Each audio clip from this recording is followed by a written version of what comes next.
October the 12th, 2015. 2015 was one of the greatest years I had in my entire life. I was nominated 40 under 40. I was nominated for a Mandy Award, but life hit me and my family on October the 12th, 2015, which was my mother's birthday. I got a call while at the Boys and Girls Club. My phone was ringing so many times, and my dad never calls me at work. And then my sister called, and then my mom is calling me, then my dad calls back again. I finally picked up the phone for my sister, and I found out that my brother had committed suicide. And I felt as if someone had punched me in my stomach, and I fell in my chair. I don't even know how I got in my chair. I fell in my chair, and then I started to scream. Everyone ran in my office, and it felt like time had stopped. I don't know how I drove home, but that night I went and I had so many calls, and I was a leader, but sometimes you need to check on your leaders. From October to December, I don't know how I kept the balls in the air, but the truth is, it was art that saved my life. From the time I got the phone call to the funeral to months after the funeral, I wrote in my journal. I wrote sometimes at night with the journal open, and I would cry. I would cry so much. And it was praise dance when I was at church, and I would just move the flags because my body hurt so much because I didn't understand. My brother battled with being bipolar, but even though I knew I had studied drama therapy, I was like, get it together, Terry. You are the oldest. You need to get it together.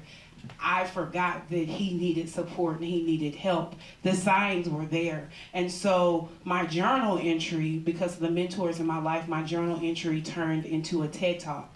And the TED Talk is called Say Something. And my brother's name is Terry Lee Ferguson. And it's in the remembering of his name. My family didn't slide it under the rug after he was buried. We talk about it because I don't want another family to go through what my family went through. He had 2 daughters, so this play really resonated with me because his daughters haven't been the same since their dad took their life because they don't understand. They didn't have art, which was an outlet for them. Their every brilliant thing, that list that he had, is they barely are keeping it together after his life because no one really understands. And so suicide really impacts the community. It impacted his next door neighbor. It impacted the people at his church. It impacted the people that he graduated with because they didn't know what had happened and maybe they could have said something. It impacted the people that were on his Facebook page and his Instagram page because they said they saw something that was different and they wish they had said something. It impacted the preacher who came to the church, who was the person who blessed him when he was a baby, because she was like, well, maybe if I had made that call, something would have happened. And you never get to go back to the what ifs, the couldas, the shouldas. So my life mission is to use art as a platform to, if I see you and I see something, I ask, hey, or how are you doing? That takes 1 second to ask how someone's doing, and not just how you're doing and walk away, but how are you doing and stop and listen to what that person has to say.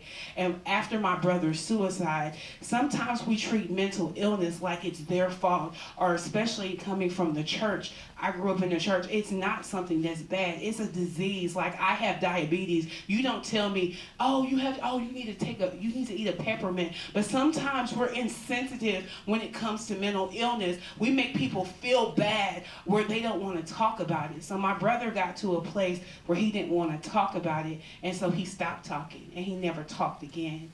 And that is something that using art to talk about it, and we can't go back to that time, but with every breath that I have in my body as a leader, as someone in the community that people listen to the kids the 45,000 kids that I serve every day, I'm committed to talk about it, no matter how much it hurts. Sometimes this play triggered a lot of stuff for me, but I was like, what do I say behind that? The only thing I can tell you is the truth. And we as a community have a responsibility. It doesn't matter what you look like, what economic background you come from, suicide impacts everybody. And 1 in 4 people have lost someone to suicide. 1, 2, 3, 4. And in this moment, I would like to honor those who have passed on, those whose families have been impacted, because the impact is real. The pain is real. Sometimes life is real, but I just ask, I challenge everyone here tonight, because you have the power. You all are leaders. You have the impact to save someone's life. I just ask you from the bottom of my heart that you say something. If you see someone who doesn't, you see something is not off, or their patterns are off, because my brother's patterns were off. We didn't say something. We thought he was going to bounce back and do what he normally does, and he didn't. So I challenge you from the depth of my heart that you say something, you ask people if they're okay, and you stop and you listen. If someone that your strong people need help too, because I was, from October to December, I wasn't myself, but I put a mask on, and I was helping other people, but I had to cry. Every night I would go to bed and I would cry because it was really hard. And so those people who are strong, sometimes you need to ask them if they're okay too. And art, like, I'm so proud of the Milwaukee Repertory Theater. This piece is amazing. So many people need to be uncomfortable and see this piece and feel. And sometimes, I'm going to close with this, the only thing you can do is take the courage to walk through the pain, because that's the way that you're going to heal. Every time I'm able to say my brother's name, Terry Lee Ferguson, his life will live on, and he will impact thousands. Thank you.